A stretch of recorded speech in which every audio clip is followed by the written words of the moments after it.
Bueno, vamos a desglosar un poco la doctrina de la Iglesia a la luz del mundo.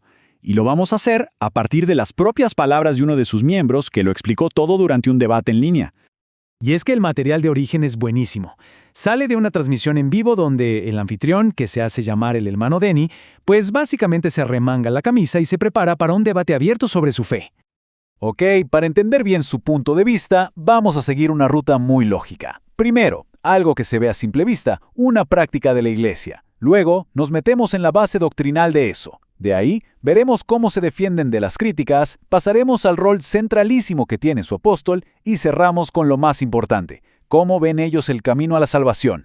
Y la cosa empieza así, con una llamada. Entra al aire una persona, un tal Juanito, con una duda sobre algo que le llamó mucho la atención, algo que vio en las iglesias de la luz del mundo. La pregunta es súper directa, pero ojo, es clave para entender todo lo que viene después. A ver, ¿por qué los hombres se sientan de un lado y las mujeres del otro durante los servicios? Y fíjense en la respuesta, porque no es una opinión personal, para nada. El anfitrión se va directo a las Escrituras, se ancla ahí. Cita una instrucción súper específica del apóstol Pablo a la iglesia de Corinto. Él lo deja muy claro. Esto no es una costumbre social, no es por tradición, no. Es un principio de orden y de decencia.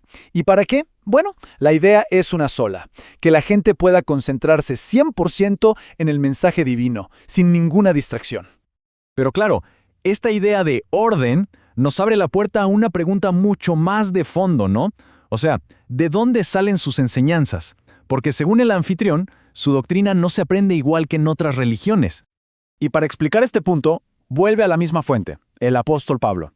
Él recuerda que Pablo dijo clarito que su evangelio, su mensaje, no lo aprendió de ningún maestro ni en ninguna escuela. No, le llegó directo, por revelación de Jesucristo. Y aquí, justo aquí, es donde la cosa se pone interesante. Y la distinción es, bueno, es total. Lo que se presenta es una división clarísima. De un lado está lo que él llama el Evangelio del hombre, el que se aprende en seminarios, en institutos. Y del otro, el Evangelio de Cristo, que según su argumento, tiene una sola vía de llegada, la revelación divina directa a un apóstol. Ok, con esa base doctrinal tan particular, Juanito, el que llamó va al grano con otra pregunta que muchos se hacen. Bueno, si es así, ¿por qué la iglesia y su líder reciben tantas críticas, tantas acusaciones tan serias? La respuesta del anfitrión es contundente. Lo resume en una sola palabra: envidia.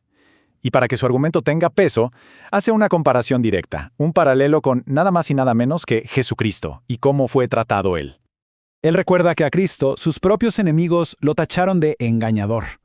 O sea, desde su perspectiva, lo que les pasa a ellos no es nada nuevo. Es un patrón, algo que se repite y se repite en la historia. Entonces, el argumento es básicamente este. Así como a Cristo lo acusaron de ser pecador, de ser hijo ilegítimo, de ser un engañador, pues según el anfitrión, los enviados de Dios de hoy en día enfrentan exactamente el mismo tipo de calumnias. Y el origen, el mismo, la envidia. Y todo esto, toda esta construcción, nos lleva derechito al corazón del asunto, al punto más importante de su doctrina, el papel que juega un apóstol, pero no cualquiera, un apóstol viviente, aquí en la tierra. Un papel que para ellos es único y absolutamente necesario. Y para que quede bien claro, usa una figura muy poderosa, una analogía.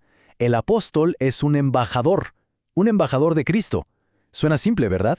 Pero las implicaciones que tiene este concepto para la salvación son gigantescas. A ver, entonces, el punto clave es este.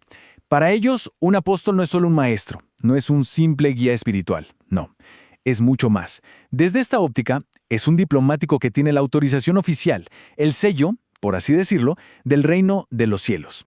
Y esto aterriza en una metáfora que, la verdad, lo explica todo de un golpe. Si el apóstol es el embajador, entonces la iglesia donde hay un apóstol vivo es, ni más ni menos, que la embajada del reino de los cielos aquí en la tierra. Bueno, y si seguimos con esta lógica, si aceptamos esta metáfora de la embajada, la pregunta es inevitable. ¿Qué significa esto para la salvación? ¿A dónde nos lleva todo esto? Es que la misma metáfora plantea una duda crítica. ¿Qué le pasa a cualquier embajada en el mundo si de repente se queda sin embajador? Si lo retiran o simplemente ya no está, ¿qué sucede? Pues la respuesta, según el que nos está explicando, es muy sencilla. Si no hay un embajador vivo y acreditado, la embajada del cielo en la tierra se considera cerrada. Así de simple. Y con ella, todas sus funciones oficiales, todo lo que se hacía ahí, se detiene por completo.